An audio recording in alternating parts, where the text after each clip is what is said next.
Hey, Dog Nation, I'm Brandon Adams, and this is DawgNation Daily, the daily podcast for Georgia Bulldogs fans, presented today by Pella Window and Door. Good to have you with us. It's John STINCHCOMB later on.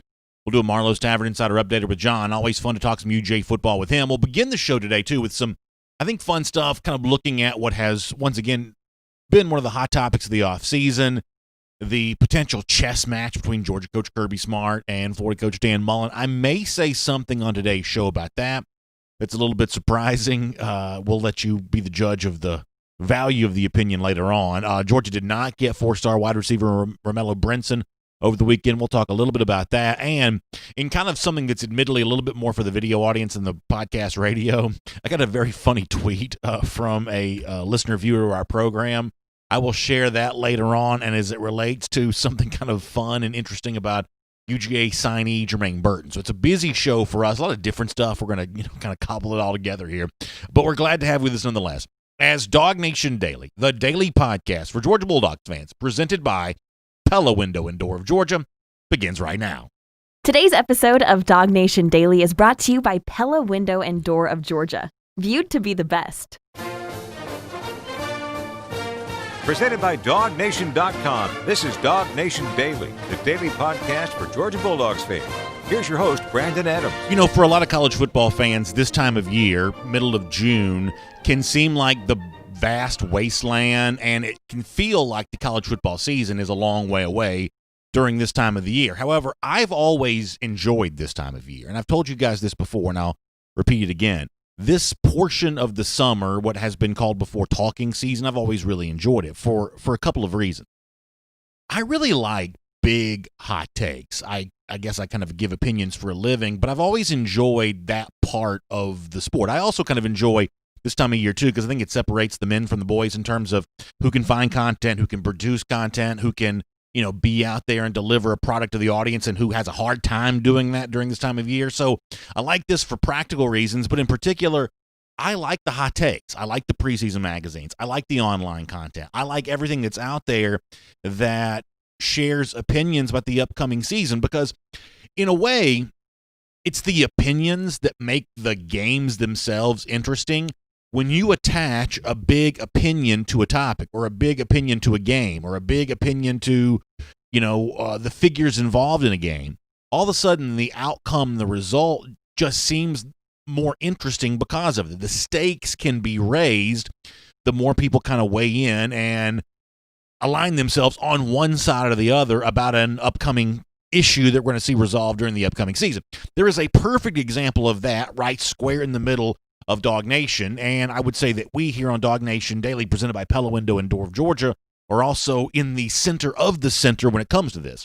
The discussion is about the two coaches involved in the rivalry known as the world's largest outdoor cocktail party, Georgia versus Florida, but in particular, Kirby Smart versus Dan Mullen. And the best that I can tell, and we've addressed this a number of different ways over the course of the last few weeks, last couple of months, the best that I can tell, there is a certain talking point about these two coaches that is almost obviously going to come to a head this season. In other words, it's hard to imagine beyond 2020 the same discussion happening the same way it is here right now as we head towards the 2020 season. You see various examples of this over and over again. The various list of who's the best coach. I think Athlon had Dan Mullen ranked ahead of Kirby Smart, which is probably kind of weird. Sporting News just came out with their list. We'll probably do more on this throughout the week, but they had Kirby Smart a couple spots ahead of Dan Mullen. I think CBS Sports did there as well. Some of you have better memories of that than I do, but there's this thought of, well, Kirby Smart, is a good coach, but Dan Mullen may be close to overtaking him. Or,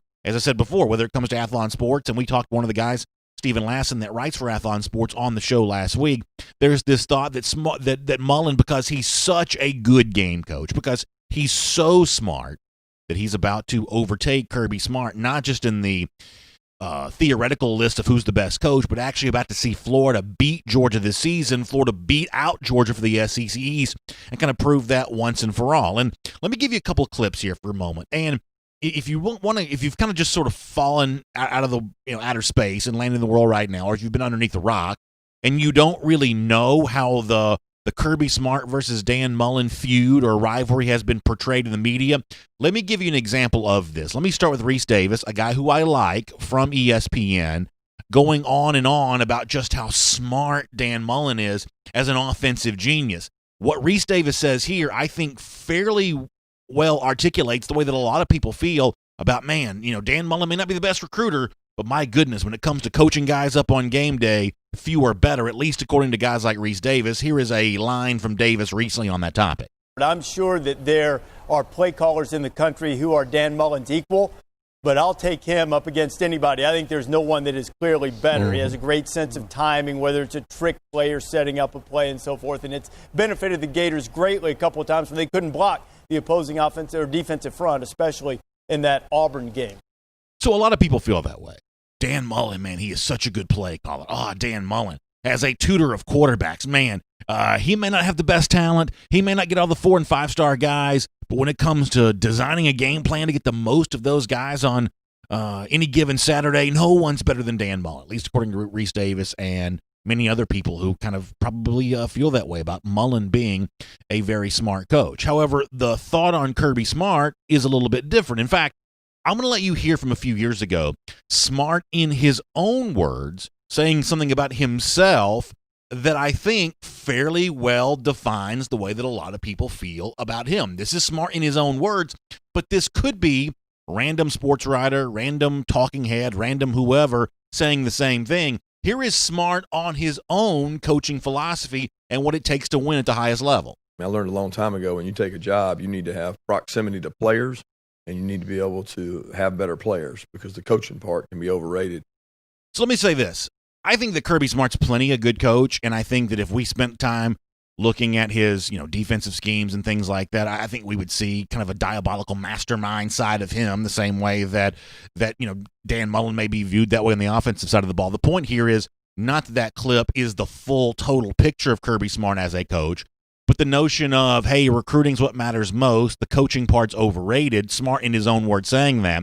The point here is I think that statement from Smart probably does fairly well encapsulate the way that a lot of media people kind of think of him. I'm not quite sure how good of a game coach he is, but he's clearly got so many good players that his program, Georgia, is going to be a force to be reckoned with, whether Kirby Smart's a good game coach or not. That's just kind of the caricature that's drawn to these two people. Smart, way better players than the average team, Florida included. We're not quite sure how good of a game coach he is. Dan Mullen, inferior talent to the elite teams in college football, but he's this brilliant coach, especially when it comes to getting the most out of a quarterback, and eventually that's going to pay off in a big way. Those are the battle lines that have been drawn.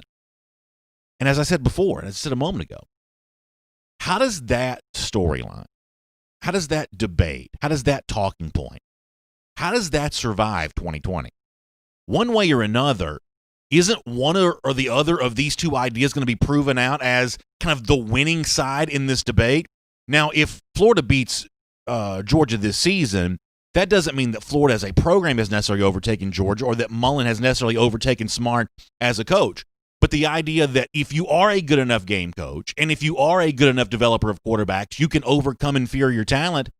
I mean, even someone like me, who's a big Gator hater and someone who loves to fan the flames of the Georgia-Florida rivalry, if Mullen wins this year with a quarterback in Kyle Trask that was not a starter for his high school team, and we just had the blue chip ratio from Bud Elliott come out the other day, with measurably inferior talent, if Mullen were to beat Georgia this season, then doesn't that kind of articulate the point that it is at least possible, if you're a smart enough coach, to win with lesser talent? That in this particular case, the notion of what matters more, being a better recruiter, being a better game coach, what people believe Mullen is, well, there would be some validity to that if Mullen wins that game this season. However, conversely, on the other side of this, Georgia had to go to Wake Forest to find a graduate transfer quarterback. Georgia is in the midst of rebuilding an offense that was, frankly, it sputtered a good bit in 2020. This would, or I should say in 2019. This would seem to be the example of Georgia being ripe for the picking week where Florida's supposed to be strong.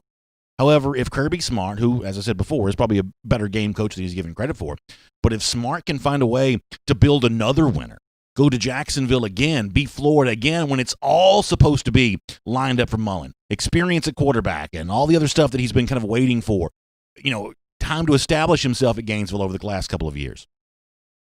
If Georgia wins again, then how in the world do you ever run back the same take on Dan Mullen of, oh, you always got to be careful when you face Dan Mullen. Oh, you've always got to be careful when it comes to him as a game coach. How do you sell that beyond 2020? So I guess the overall point, the overall bottom line here is that if you weren't already excited about the upcoming season, I think this is another reason to be excited. There are battle lines that have been drawn. There are opinions that have been very clearly articulated. And around here we've said, we don't think that Dan Mullen's coaching expertise is enough to overcome the fact that he doesn't have as good of players as Georgia brings to the table. And we think, by the way, that Kirby Smart's expertise on the defensive side of the ball has probably been underrated. That is where we are. We have made our opinion on this program very clear in that regard. Other people have been very clear on the opposite side of that. Well, one way or another, someone's going to be right, someone's going to be wrong. It's the nature of the action in the SEC where the enthusiasm is high, but that also makes the tension high there as well. There will be a lot of tension, Georgia versus Florida this upcoming season. A lot of people either to be proven right or proven wrong about some very closely held beliefs. And you know what? I think it's going to be Georgia smiling once again. My name's Brandon Adams, and this is DawgNation Daily, the daily podcast for Georgia Bulldogs fans. We're presented today by Pella Window and Door of Georgia, and we're glad to have you with us no matter how you get to us today. Live on video, 10 a.m., Facebook, YouTube, coming soon on Twitter, radio noon on Athens Sports Radio 960 The Ref, podcast form, wherever you find them, the Apple Player, the Google Player, Spotify, SoundCloud, worldfamousdawgnation.com. A lot of different ways to get the program. Just glad to have you with us no matter how you get to us today. Really appreciate our friends at Pella Window and Door of Georgia for making it possible. You know, they can help equip your house with energy-efficient windows and doors, which will make your house look better on the outside, but also make it feel better potentially on the inside, especially this time of year. Air conditioning's working overdrive. The last thing you want is that air conditioning, that nice cold air escaping out of your house through windows and doors that maybe aren't sealed properly, maybe don't hold in the efficiency as well as they possibly could. That's what Pella Window and Door of Georgia can provide for you. If you're watching on video, you see how careful the staff is when they come out. Of course, in this time in which we're all still a little bit, in some cases, apprehensive about some of the face-to-face meetings, Pella Window and Door of Georgia also can provide that video teleconference meeting for you. No pressure, just kind of walk you through all the installation options and everything that they are able to provide for you. A couple different ways to get in touch as well. Online at pellabranch.com. That's the website, pellabranch.com, or give them a call, Dunwoody Showroom, 404-445-2979, 404-445-2979. When you speak to them, they'll tell you about a great deal. That through July 16th, you can get 40% off qualifying installations or 0% financing for 36 months. It's just another reason why Pella Window and Door of Georgia is viewed to be the best. All right, it'll be John STINCHCOMB with us here in just a couple of minutes. Let me squeeze in one recruiting thought before we get there. Georgia did, and I'm going to use air quotes around this, miss out on a recruit this weekend. Romello Brinson, four-star wide receiver out of Miami, one-time Miami commit, has recommitted to the Hurricanes. He made that official in a video that was released on Saturday. And I guess in a roundabout way, you start talking about what does this mean for UGA, the receiver position? Where does it go from here? You know, I don't know that I necessarily view Brinson as a miss. Frankly, I think that we've seen a gazillion kids decommit from Miami over the last few years.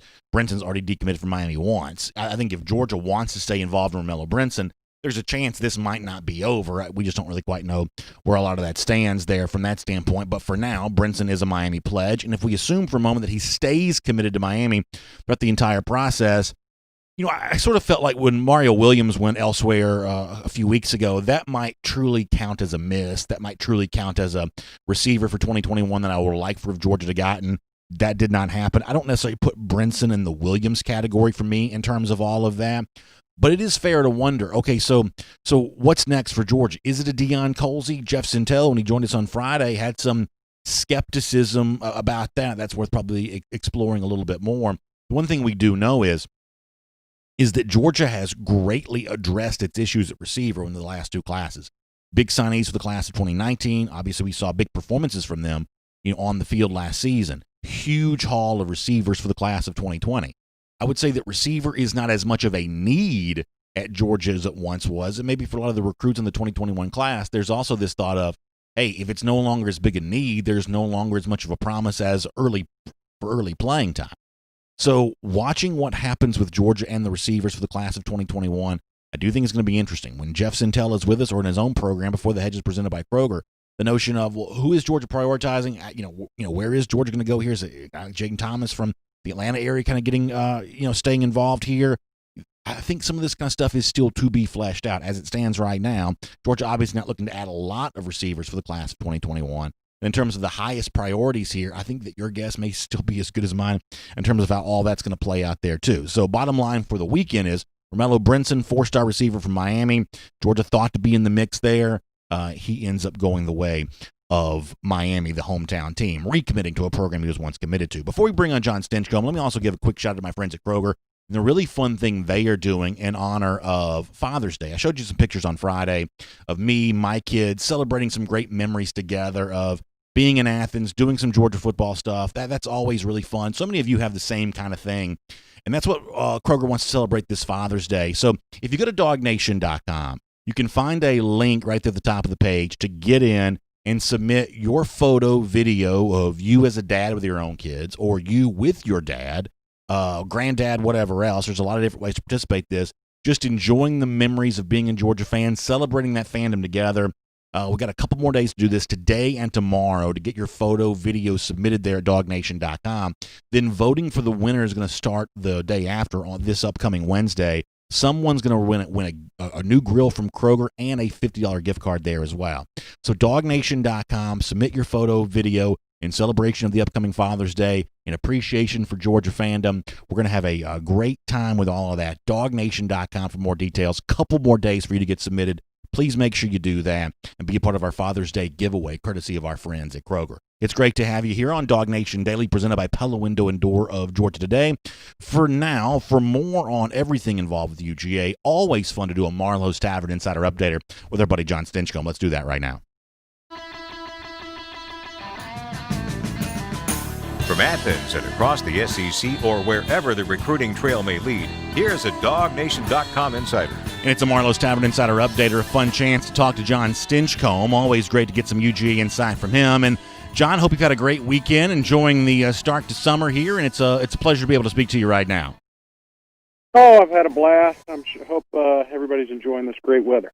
Yeah, no doubt. Boy, this morning I thought it was very, very pleasant, almost unsummer-like in terms of sun shining, but not super humid. Very, very nice. And so, yeah, I would say that we're enjoying that pretty well around here. Let me bring you in on a topic that I was just discussing before you came with us. I love hot takes. I love opinions. I like sharing my own. And when it comes to the various opinions on Kirby Smart versus Dan Mullen, the idea that Smart may be inferior to Mullen as a coach, but gets better talent. Mullen may be inferior in terms of the recruiting skills and the talent that he collects, but better as a game coach. John, one way or another, I don't see how that debate, as it's currently drawn, I don't see how that survives 2020. If Mullen does win this year with quarterback in Kyle Trask, who's not a starter for his high school team, with measurably less talent than Georgia, then you do have to give some credence to the fact that Mullen may be able to coach up lesser talent and be a threat to Georgia in future years. However, if Georgia, with a transfer quarterback that I assume from Wake Forest as a starter, with some issues offensively trying to be corrected from a year ago, if Georgia wins again, then I'm sorry, John, I don't want to hear another word about Dan Mullen ever again. It seems to me the stakes are awful high when these two coaches get together come Halloween afternoon there in Jacksonville. What's your take on that?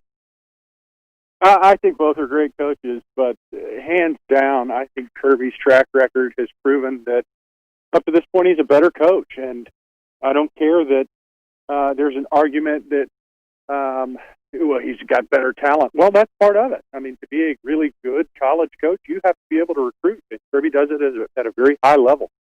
And I think it's similar to the argument that, Coach Rick is a good man. Well, that when people say that, it undercuts his ability as a coach. Coach Rick was a great coach. Much to when people say, well, Kirby's a great recruiter, sometimes they seem to undermine the fact that he's put his team in contention for a national championship. He's competed for an SEC championship more than, golly, I hate to throw this out there without certainty, but my understanding is, especially in this short tenure, he's put Georgia in contention for more SEC championships than any other coach at any other school. So maybe was that too much, BA? No, I think is that true. I think you're right there on. I think you're right there on track. I think you're right there on target. One of the things you bring up, I think, is important here. Is it's one of the reasons why in this debate, obviously, I have a vested interest. But one of the reasons why I've sided with Smart in this debate is because, as you said, the track record does matter here.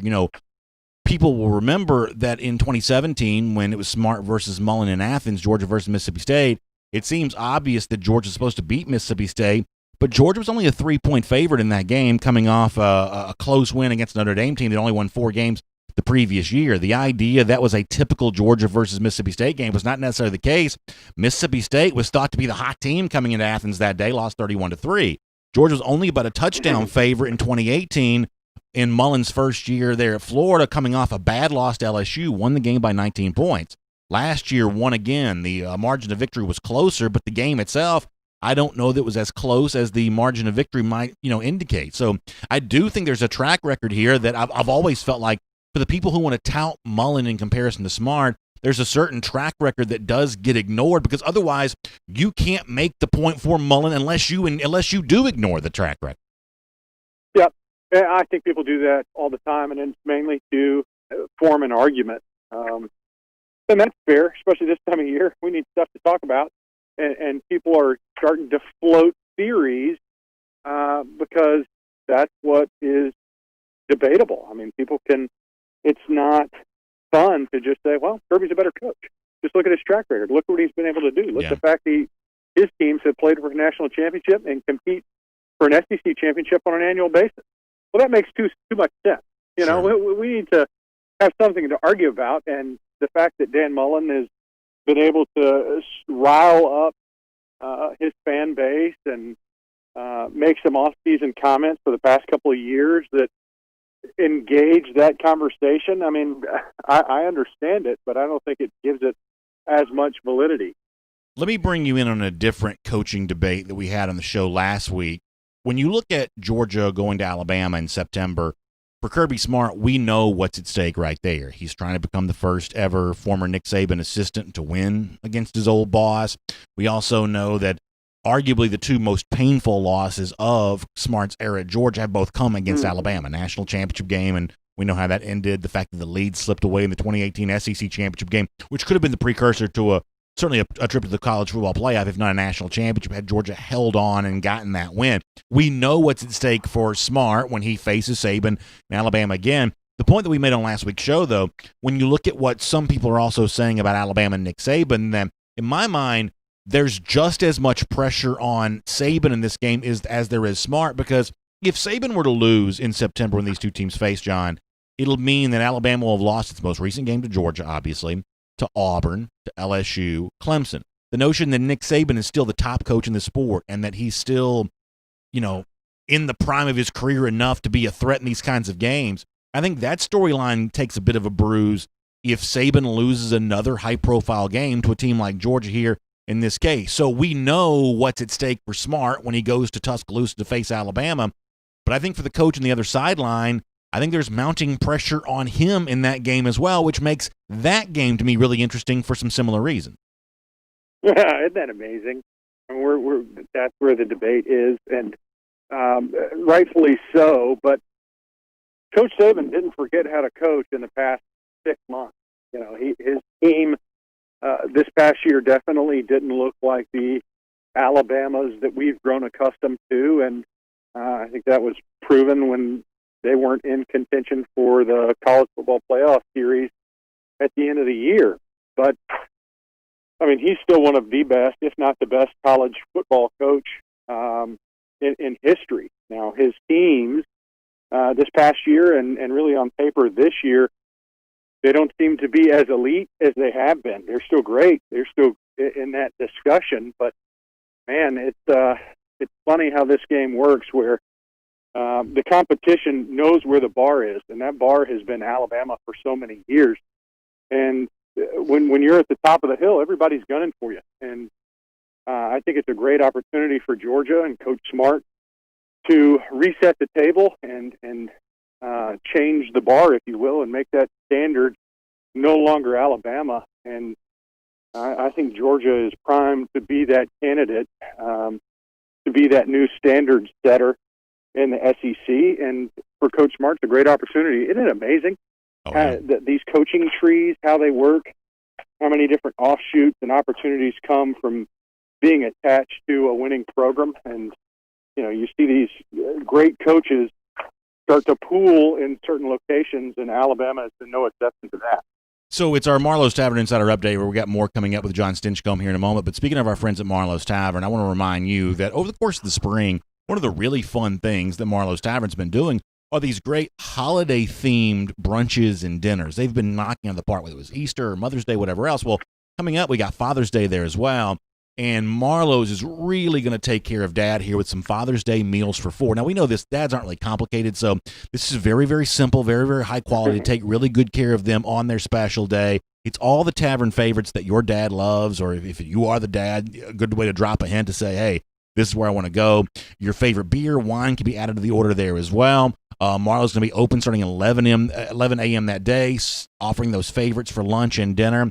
And by the way, when it comes to the brunch, don't forget this: real men do eat quiche as well. When this is a Father's Day special Marlowe's Tavern quiche, if you're watching a video, you see some of the options there available for you. Your order needs to be in by this upcoming Thursday, June 18th at 12 p.m. Then you can pick up on Saturday, June 20th from 2 to 4, or Sunday on June 21st from 9 a.m. to 10 a.m., or from 2 to 4 p.m. So get your order in by this upcoming Thursday, then some pickup options on Saturday or Sunday for that. Also, the dining room, as they said, going to be opening up at 11 a.m. there that day. So you can treat your dad to a very special Marlowe's Tavern Father's Day, and you can go to marlowestavern.com for more details and to place your order. It's fun to have John STINCHCOMB here as a part of a Marlowe's Tavern Insider Updater. And, John... Yeah, quickly, on that by note, all means. I know Marlowe's has rolled out their app. Is that something? I might be putting you on the spot for a question that you might know the answer to.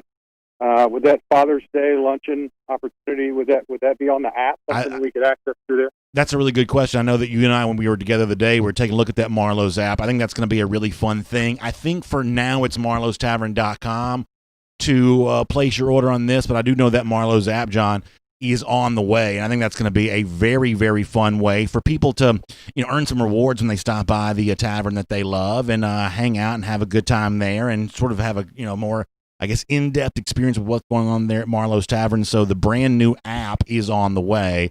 For now, though, let's go to marlowestavern.com to place your order for the Big Father's Day brunch. But you are right. That is indeed on the way. No doubt about that.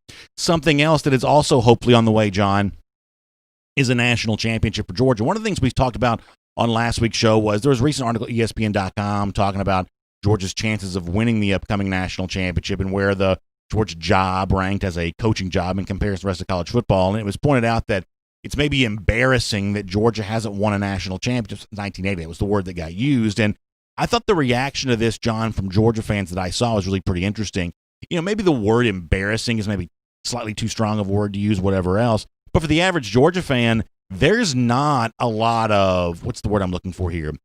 Georgia fans don't duck this conversation, right? This is not one of those things where I believe that UGA fans live in some sort of delusional world or UGA fans aren't willing to face reality. I mean, I talk to, tens of thousands of Georgia fans each and every day doing this program, and the ones that I hear back from, basically to a person, will say, yeah, it has been too long, and I'm as restless as anybody for that drought to come to an end. I think, John, this is one of those things where maybe the outsider to the program, the outsider to the fans of this program, maybe misconstrue how the fans on the inside actually feel. It is a little bit painful that it's been so long, but Georgia fans are openly acknowledging the fact that it has been too long of a drought, and that's one of the reasons why I believe they're so eager for it to come to an end. Would you agree with that? Yes, I also think it's a tale of missed opportunities. Yeah. I think there have been a number of years where it very easily could have been Georgia's year. And I think when these analysts are saying, God, how embarrassing it is for Georgia, it's because you look at the talent level that Georgia's been able to recruit and send to the NFL, and just throughout the years, just the teams that we've had, only to fall short in the end. I think that's what the commentary is Georgia is always talent-rich, and yet haven't been able to find their way into a national championship. And historically, there's a number of plays that stick out that, we were one of those teams that were one or two plays away from being in a national championship or winning a national championship. And, it makes it painful, but we just need to break through that glass ceiling and silence all these critics. Well, let me ask you about that, because you were a part of a 2002 team that came very close to going undefeated, very, very close to, certainly if there was a college football playoff in 2002, Georgia would have a very strong case of being in that. But had, Georgia found a way to, slip past Florida, there's a really good chance that Georgia could have been in the conversation for that national championship. Yet it was also the first time in a couple of decades that Georgia had won the SEC. As a fan back then, I remember not necessarily feeling a great sense of disappointment, because I thought that Georgia had gotten over a hump that I was eager to see it get over, be in the SEC championship game for the first time, win that. As a player who was on that team, one of those near-miss opportunities, one of those chances where something could have happened that would have put Georgia more in the national championship conversation. How much sleepless nights did that give for you and your teammates, that knowing that you were close to even having a bigger season than just whatever it was, 13-1 in a national championship, or in an SEC championship, you're close for it even being more than that. How much sleepless nights were there for you back then on one of those teams that was close to getting over that hump? Well, it hurt. There are some sleepless nights in your years. So that was our last opportunity, and the mentality of good football teams that are at the top, and we experienced this in New Orleans after we won the Super Bowl, is that, we'll just do it again next year. We've got so much talent now. We've learned how to do it, and I think good teams like, you listen to Bill Belichick and even Coach Saban at the collegiate level, when you've tasted that success, when you've found what that recipe needs to be to win, it's hard to replicate. And trying to maintain a hunger across the board for your organization and the players and the coaches, and understanding that there's a lot of close games that every good team wins. They find their way on the winning side of, and that's tough to do year in and year out. And for any team, especially those Georgia teams, I'm sure a lot of guys came back and said, well, we'll just do it again. We'll just do it again just a little bit better. And it's proven to be a lot harder than what it looked. And we're not unique to that experience, but man, it is tough to be so close to that summit and not be able to come away with that victory. And I think it makes you appreciate how difficult it is to find yourself in those situations, and the importance of capitalizing once you get there. I've kept you long. I apologize. Let me squeeze in one more thing before I let you go. Florida Governor Ron DeSantis has signed a bill which will allow student athletes in the state of Florida to profit off their name, image, and likeness. In other words, they can make endorsement money. I have it on pretty good authority that Kirby Smart certainly seemingly embracing in the recruiting trail the idea of coming to UGA to build your personal brand. Certainly he seems to be, the best I can tell, on board with this being ushered in the state of Georgia eventually. Do you have a take on kind of what's out there with Florida, the fact these players now are about to start being able to profit off all this kind of stuff, and ultimately how big of a change you think this might usher in for college football? Where do you stand on this? Well, I think there's too many unknowns right now. My first take is I don't think it's going to be the financial windfall many players think it's going to be. I think a select few will probably have some great opportunities to maximize on their image and likeness, and that will be really advantageous for them. But for the masses at large, I don't think this is much of a game changer for if you're looking at the entire student athlete pool. For 95% of those student athletes, I don't think a whole lot changes. I think you're looking at the elite few that might be able to take advantage of this new Wild West opportunity that we're unfamiliar with. I could be totally wrong. The other side of that is, when it comes to recruiting, the whole point of eliminating the impact of boosters and additional pay-to-play opportunities, it's going to be a heck of a lot tougher to regulate and relegate given the new parameters of what's out there. So I think we'll see an adjustment. I think it's something that the times have demanded, and now you see a couple different states Florida being the latest, acquiesced to that request. And we'll just have to figure out what that looks like and how it impacts, quote-unquote, amateur sports. Should be very interesting to see. John, thanks for being here as part of our Marlowe's Tavern Insider Update. We appreciate that. And also invite folks to go to marlowestavern.com. Get your order in for the big Father's Day, either brunch, lunch, dinner thing coming up this upcoming weekend. You can get your order placed for a dinner for four, for a meal for four, there at marlowestavern.com. And then you have some pickup times. You can pick that up. All the details there for you at marlowestavern.com. But big stuff going on in celebration of Dad for Father's Day with those meals for four. The kinds of food he loves right there from our friends at Marlowe's Tavern. You can also, as I said before, add some beer and wine to that on your order. So marlowestavern.com for more details on that. Tavern dining room is also open as well. Find out more about that at marlowestavern.com as well. John, thanks for being here for our Marlowe's Tavern Insider Update.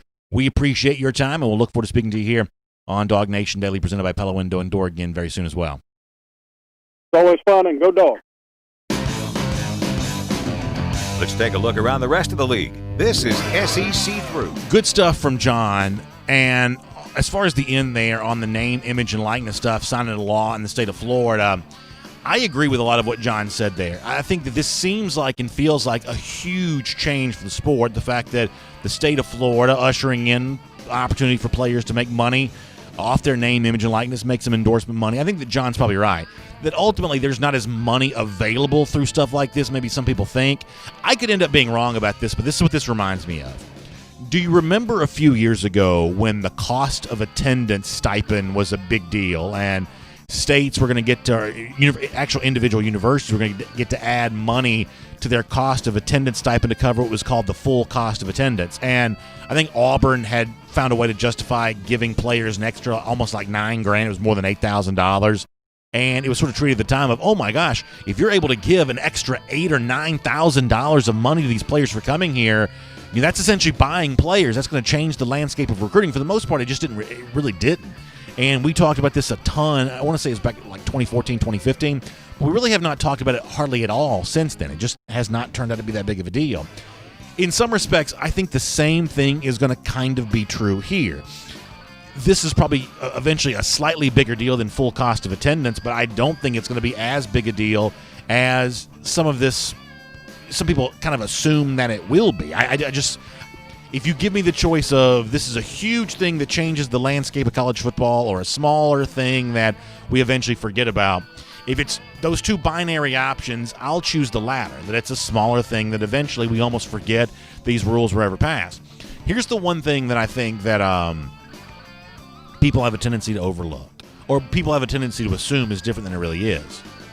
The average college football player, I think, feels pretty happy with the deal that he already has. And you'd never know that from listening to the media and all the talk about whatever else and, the sham of amateurism and the scandal associated with college athletics. But college football as an institution would have existed for 150 years if it didn't serve some sort of purpose. Institutions don't live that long. They don't survive that long unless they serve the public somehow, college football included here. The average college football player, I believe, is probably a little happier with the deal and the arrangement that he has than maybe the average media member sometimes assumes. That's my take on that, and that's ultimately why I think the name, image, and likeness stuff that's out there is less of a deal as opposed to more of a deal. Hey, coming up in a couple of minutes, and admittedly this will be slightly more of a video than the audio folks, but I had a very funny tweet sent to me from a DawgNation Daily listener and viewer, and it involves incoming freshman Georgia wide receiver Jermaine Burton. We will get to this coming up in a moment. I thought this was kind of fun. Before we get to that, a little bit of drama with Tennessee's 2021 recruiting class. So Terrence Lewis, highest profile commit to the Tennessee Vols, is apparently not going to be at his school in Florida anymore, the school that he played for in 2019. I forget the name of the school, but it's in Hollywood, Florida. They put it out on their own official Twitter account, basically saying, we wish you well, but we're kind of moving on, and they kind of gave some platitudes about character and some things like that. So apparently there's a little bit of a falling out between Lewis, the five-star linebacker commit to Tennessee, and his current school down there in Hollywood, Florida. To add to this, and this is probably less serious than another thing, Lewis and Kamar Wilcoxon, another very, very outspoken Tennessee commit on social media, were kind of going back and forth with what appeared to be an argument on Twitter over the weekend there as well. Ultimately, that was probably maybe much ado about nothing. Guys are going to have disagreements from time to time. But Lewis, the Tennessee commit, looking for a new high school here. This is probably a story worth following. Whatever has led to the severing of ties between him and his current high school there in Hollywood is going to be an issue that Tennessee has to deal with there as well. So keep your eye on Terrence Lewis, where he lands for his upcoming senior season in 2020 and how this impacts Tennessee's 2021 recruiting class. That's worth paying attention to. Alabama got a commitment over the weekend from a 5-star offensive lineman, J.C. Latham. The internet says this is good news for Georgia and its pursuit of guys like Amarius Mims and Terrence Ferguson. Seems easy to understand why, at least in Mims' case. Alabama was thought to be a player for him. The online chatter here is that by getting Latham, that only seems to solidify what a lot of people already believe, that eventually Georgia and Amarius Mims are heading for a marriage here in recruiting. So I guess do with that what you will. Couple of coronavirus-related notes here for a moment. I realize that's not exactly a great sell, but so apparently Texas Governor Greg Abbott met with the FBS-level athletic directors in his state, and the discussion of attendance for fans came up, and you've heard it talked about that Greg Abbott has opened the door for 50% attendance for sporting events in his state starting in the month of June. There's not a lot of outdoor sporting events going on in Texas, but for those that would take place, they could have 50% attendance. But Dan Wolken is reporting, the USA Today guy, that apparently Abbott said in this meeting that he did not foresee a scenario where there was likely more than 50% attendance for these college football games coming up this fall, that it may be eventually capped at just 50%. That's at least according to Wolken, a source that Wolken had in the meeting with Abbott and the athletic director. This has caused A&M athletic director Ross Bjork to kind of step out, not directly refuting that claim, but essentially telling his donors, because obviously if Texas A&M donors are thought that they're not going to be able to get but half the people there in Kyle Field, they're going to be fielding calls left and right about who's the 50% that gets to get inside the stadium. So Bjork's statement to his donors made through Twitter, and like Brent Zwerneman, who's like one of the reporters that covers Texas A&M, didn't outright refute what Wolken had reported, but essentially downplayed it, saying that it's a long time before we have to make any upcoming decision on that. So that was kind of out there. And then one more thing I thought was kind of interesting, speaking of the media maybe misrepresenting the actual feelings of college football players. So ESPN recently polled a random sample of anonymous college football players, like 70-something players. You know, how do you feel about, various things, including coming back to play college football? And I will say it was like 60-something of the 70-something, so they were ready to come back and play college football even in the wake of the coronavirus. So this is an example of sometimes the feelings of the rank and file college football players maybe not fully represented sometimes by what you read in the media. Maybe an example of that there. It certainly sounds like the overwhelming majority of college football players, at least if you believe the recent ESPN survey of anonymous players, it sounds like the majority of the players surveyed there are more than happy to come back and get going for the 2020 season. This also comes in the heels of Houston, the University of Houston, shutting down its voluntary workouts. Got some players. Apparently these were symptomatic cases, at least according to the reporting that I saw. But you read more about this, you find out that Houston wasn't testing all the athletes coming back into school to begin with. So a little bit of an interesting situation going on there at the University of Houston, kind of factoring into everything else that's going on as the sport, including the SEC, tries to get back to work here, and we'll make that your SEC through. And here on DawgNation Daily, to turn things back to a much more lighthearted topic, and I apologize to our radio podcast audience because this is a little bit more video-centric for a moment, but do you remember last year? If you don't remember the video, you probably remember me making a big deal about it. Back well before Jermaine Burton was a Georgia signee, he wasn't even a Georgia commit at the time, but Jermaine Burton, living out in Calabasas, California, had what I thought was a very impressive feat of athleticism when he leapt all the way across a swimming pool. And by the way, a great job by Connor Riley and our staff here to go back and find this video. I'm sorry, and I realize radio podcast, you can't see this, but this is impressive. You're leaping all the way across a swimming pool. I mean, that gives you an idea of the athleticism that Burton brings to the table when he comes to Georgia for this upcoming season. Well, a listener viewer to our program obviously remembers this because he reached out to me on Twitter this weekend to point to me another video. Evan Snow is someone who connects with us here on DawgNation Daily, and he says, BA, do you see where jumping over pools gets you? And in the tweet, to me, he linked a different person trying to jump over a swimming pool. And if you didn't quite believe that the Jermaine Burton video jumping over the pool was impressive, watch this video for a moment. And by the way, radio podcast, you can I'll put a link to this when I post the show later on the world-famous DawgNation.com. Here's a different guy trying to jump over a different pool, although seemingly about the same size as the pool that Burton jumped over. And to say that he doesn't quite make it is an understatement, essentially landing in a very awkward position there on the edge of that pool. So if you weren't impressed with Jermaine Burton before, the fact that someone else trying to do the same thing, and by the way, credit to Barstool Sports for sharing the video widely. Yeah, I mean, I'm sorry. There's Burton again making the leap. You can't tell me that skill set doesn't translate to college football right there. Jumping over a swimming pool, you can't tell me that skill set doesn't translate to college football. So good stuff all the way around. And if you're listening radio podcast, you want to see the Burton leap and the other guys fail, we'll make sure we put that link up for you there at DawgNation.com. All right, good stuff. Appreciate you being here on a part of our program today, DawgNation Daily, presented by Pella Window and Door of Georgia. As I said before, another list of those coaching rankings are out there, right? The Sporting News, and they had Smart ahead of Mullen. We may break some of this kind of stuff down a little bit more as we kind of get through the week. I do think these rankings, these list things are kind of fun, and it does help us kind of draw those battle lines of, who's on Team Smart, who's on Team Mullen, as we head towards that very interesting showdown ahead of the upcoming season. And by the way, if you want to tout Mullen, and if he can't win that game this year, I don't know how you come back and ever try to sell that again. I just don't know. Stakes are high for a game like this, and I can't wait to talk more about it with you. By the way, speaking of those lousy, stinking Gators, how about a Gatorhater updater? Nice looking number today. How about 1,325 days? That's how long it's been since Florida's beaten Georgia. It's our Gatorhater updater. We appreciate you being here. DawgNation Daily, presented by Pella Window and Door of Georgia. We'll see you tomorrow, everybody. And on video. Time now for our R.S. Andrews cool down. We will get your comments. I do have to pull these up today. I apologize. I got 87 browsers open. However, one of those browsers is not our comment. So let me get those up and running. As I do, I'll remind you to check out R.S. Andrews. And if your water heater goes out, in many cases, R.S. Andrews can replace that for you the same day. You don't want to take cold showers. Even in the summer, you don't want a cold shower. You want nice, warm water, getting you clean and feeling good. Well, trust R.S. Andrews for that.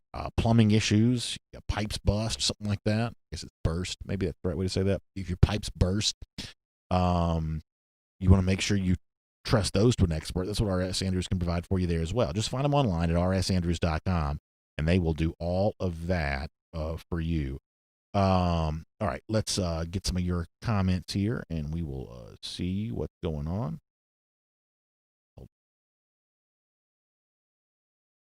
All right, over here on the Facebook side of things here for a moment. Let's see. Ro Hawkins laughing about the guy missing on the leap. Yeah, just coming up just a little bit short there. Coming up just a little bit short. James Crump says that Jermaine Burton looked good on his jump. The other guy looked like he had never jumped off a porch before. Yeah, that's one of those things where I don't think you're supposed to try the pool leap unless you are really sure you're going to do it. Especially if you're trying to do it for video. That's not the kind of thing to experiment with because it's a lot longer than it looks. So I would kind of agree with all of y'all on that. Matt Rugavina says this is pure residual Florida hype. Imagine if Kirby was at Florida, he would be deemed Saban in waiting just by his showing through.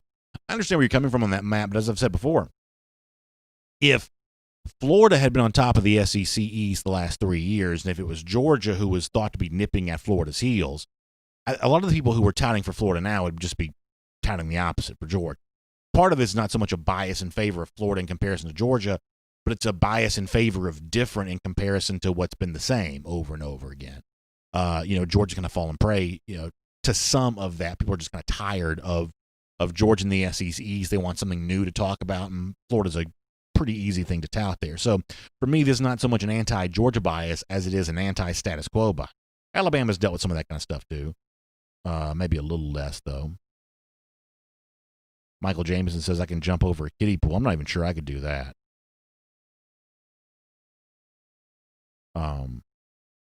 Peter Jeffrey Wilson says BA kept the beard. Yeah, I was supposed to shave it, and I just never did. I think I think I'm going to eventually. Honestly, I've just been too lazy to do it, but I think I'm going to eventually.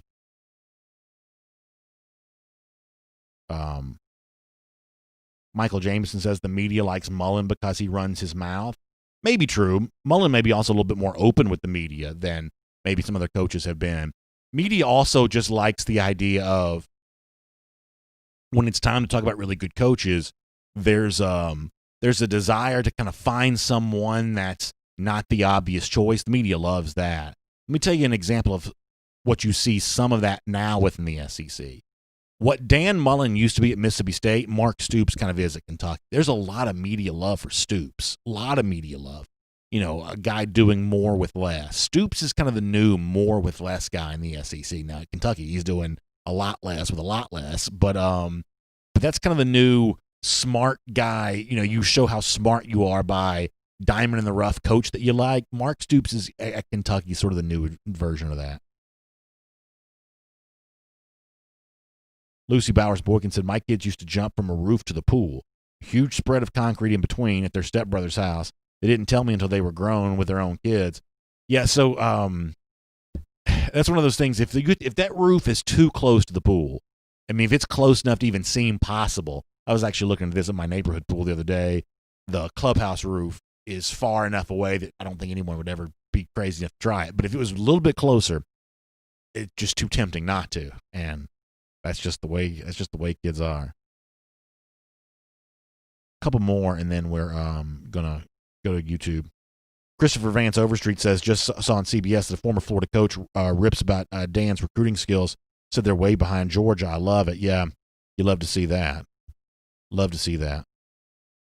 Randy Hall says, hopefully we get Deion Colzie soon. Yeah, I'm not sure where things are with Colzie right now. As I kind of jokingly said before, it almost seems like Colzie's recruiting has gone backwards a little bit. You know, when he decommitted from Notre Dame, I think a lot of people thought, well, that just means he's on his way to Georgia, but now he's released a top 10. Georgia is included in that top 10. I can say for sure I'm not quite sure where that's going at the moment. Let me go to YouTube. We'll get some YouTube comment.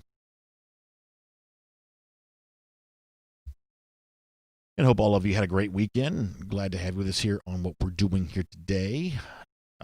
DawgNation Daily, presented by Pella Window and Door of Georgia and R.S. Andrews Cool Down.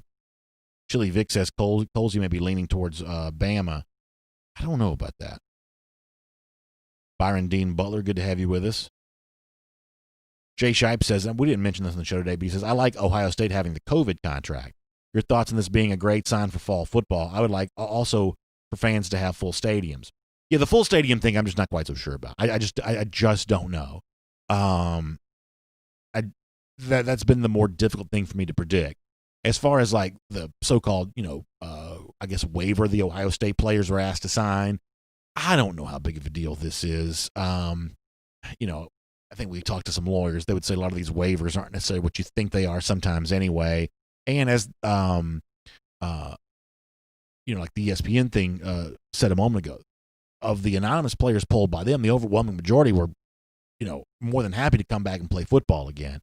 I guess Ohio State's worried about the liability part of this, but I guess I don't make too big of a deal about that one way or another, I guess. Rodney Hewitt says, so offensive genius Mullen averages 12.3 points per game against Kirby, who supposedly can't coach defenses in the last 3 years. It's a great point. As I've said before, prior to these games, especially the 18 game and the 17 game, which were blowout wins for Georgia, prior to these games, the margin of victory was not thought to be obviously in Georgia's favor. Georgia's only about a 3-point favorite against Mississippi State in 2017, only about a touchdown favorite against Florida in 2018. Last year's game was a little bit closer, but in terms of the preponderance of evidence here, we've seen Georgia dominating against Mullen, which are supposed to be, on paper, closer games. And you want to go back and look and once again use that we've done these numbers before. If you want to go back and look at Alabama defense versus Mississippi State offense when Mullen was the head coach at Mississippi State and Kirby Smart was the defensive coordinator at Alabama. Obviously, Alabama's supposed to be beating Mississippi State, but once again, use the point spread. Use that as the suggestion of the predicted outcome. Dan Mullen was not covering the spread against Kirby Smart at Alabama when he was at Mississippi State. Relative to expectations, you have a hard time finding very much success at all for Mullen to get Smart.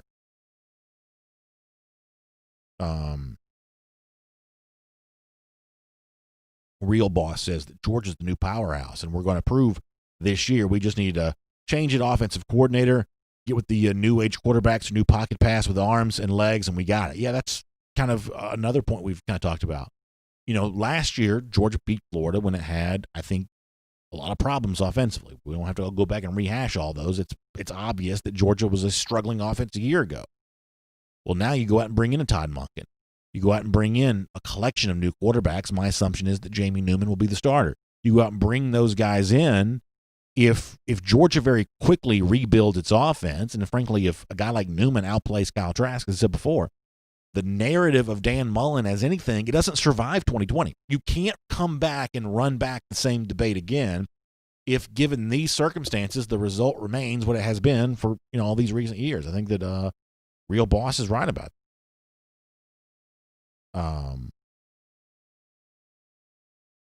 Let's see what else is going on. Cliff Payne says hopefully Monken doesn't try to put too much on Jamie Newman's shoulders early. He doesn't have to have 80% of the offense down pat early in the season. I totally agree with Cliff on that.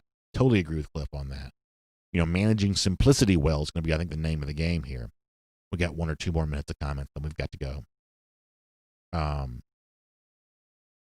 Scott Harris says, hope Monken is getting to know his talent rapidly. Obviously, a lot of that getting to know stuff is going to happen more when you get towards July, when some of those coach observation periods open up. That's obviously going to happen a lot more then, but that's a process you got to go through here. Sergeant AR-10 says, you can't say another team isn't a powerhouse if they've beaten you 3 years in a row. Yeah, that's the thing is, I get the idea of Florida fans wanting to say this is our year. I mean, sports fans have been saying stuff like that for as long as I've been alive and longer. But if it doesn't happen again after similar proclamations in recent years, at that point in time, what you going to do? How do you keep doing it? All right, back over here to Facebook for about a minute. Phil Rogers liking the idea of Todd Monken against 3rd and Grantham. Yeah, that's kind of fun to think about. I got high expectations for Monken. I really do. I'm expecting some good things from him for sure. Byron Dean Butler says coaches have their work cut out for them with the amount of time they have. The teams smartest coaches will show up this season. Yeah, I think that's probably true. It is a different kind of challenge, and we'll see which coaches handle that the best. I think that's a fair point. Memphis Dog says I'm giving Facebook too much love. Sorry about that, Memphis. Sorry about that. We're about to get off the air all the way around. Memphis Dog says I'm sure that Mullen's been to the SEC championship as a spectator. Oh, he'll be quick to tell you that he was there as an offensive coordinator. He'll quickly remind you of that. That's when you always know that the arguments are kind of getting a little bit hokey, is when there's a lot of touting of, hey, what you did as a coordinator. Unfortunately, Georgia was in the position of having to do a lot of that in, like, say, 2016 when Kirby Smart first got here. It's a lot of, hey, this was a guy who helped Nick Saban once do something. But then pretty quickly, Kirby Smart was able to establish his own credentials. A lot of Dan Mullen stuff is, hey, look at my national championship rings that I won as an assistant coach, as, essentially an apprentice to someone else. There's a lot of them, after all these years of coaching, the most significant accomplishments on Dan Mullen's resume, from his own articulation, the most significant lines on his resume are things that he did prior to being a head coach. After this many years in the job, that's not necessarily a great sign. Jason Crosby on YouTube says, I want to see Newman with a clean pocket and watch the show. You and me both, Jason. That's a good way to say that. Really fun to think about. And that Georgia offensive line, new look as it is, will certainly have a chance to do that. Michael Jameson says someone needs to buy Dan Mullen a ticket to the national championship game. It kind of reminds me of how this has become a little bit of a fixture where you see Gus Malzahn, because it's a short drive. Last couple of years, he's shown up to the SEC championship game as an analyst. Now, these were games that Georgia lost, so I guess you can't mock him too bad here. But to break down Georgia versus Alabama, because he'd coached against both teams, Georgia versus LSU because he had coached against both teams. There's something to be said for, like, if you're penciled in as the guest analyst on the CBS broadcast year in, year out, that says something about your inability to kind of get into that game enough. So maybe Dan Mullen will soon find himself in that same spot. All right, we got to go. Make sure you check out the AJC for Atlanta News Now. Georgia lawmakers on their way back for some legislative sessions. You can find that. Also, incredibly sad news from the weekend with the Atlanta police officer who shot someone at the fast food restaurant. Continue to be breakdown analysis of kind of what went down there. You probably saw that the officer's been fired. The Atlanta police chief been reassigned. A tragic story. There are more details for that you can follow at ajc.com, but a horrible story for our city to deal with. You can also find out more about how the state of Georgia is reopening with some of the coronavirus restrictions being eased. There's more on that there at ajc.com there as well. The news is not always good, but it's important to stay informed. Stay up to date. Atlanta News Now at ajc.com. That's ajc.com for your Atlanta News Now. Thanks to all of you for being here with us for the R.S. Andrews Cool Down today. We really appreciate that. It's fun to be able to be a nice opportunity to get together, talk some football here. Thanks for being a part of it. Hope you all have a good day. Huge thanks to R.S. Andrews. If your air conditioning goes out this time of year, you can't have a hot house. So trust them to get you back up running. Or if you're worried that yours might go out, get your system tuned back up to factory fresh specs. R.S. Andrews can do that for you. Dari and the whole team, story after story, they've been delivering smiles. It's really their mission, and they can do that for you as well. But you've got to find them online at rsandrews.com. All of you have a great day. I'll see you back here tomorrow morning at 10 a.m. for DawgNation Daily, presented by Pella Window and Door of Georgia. We'll look forward to talking to you then, everybody. For more DawgNation videos, check out youtube.com/DawgNation.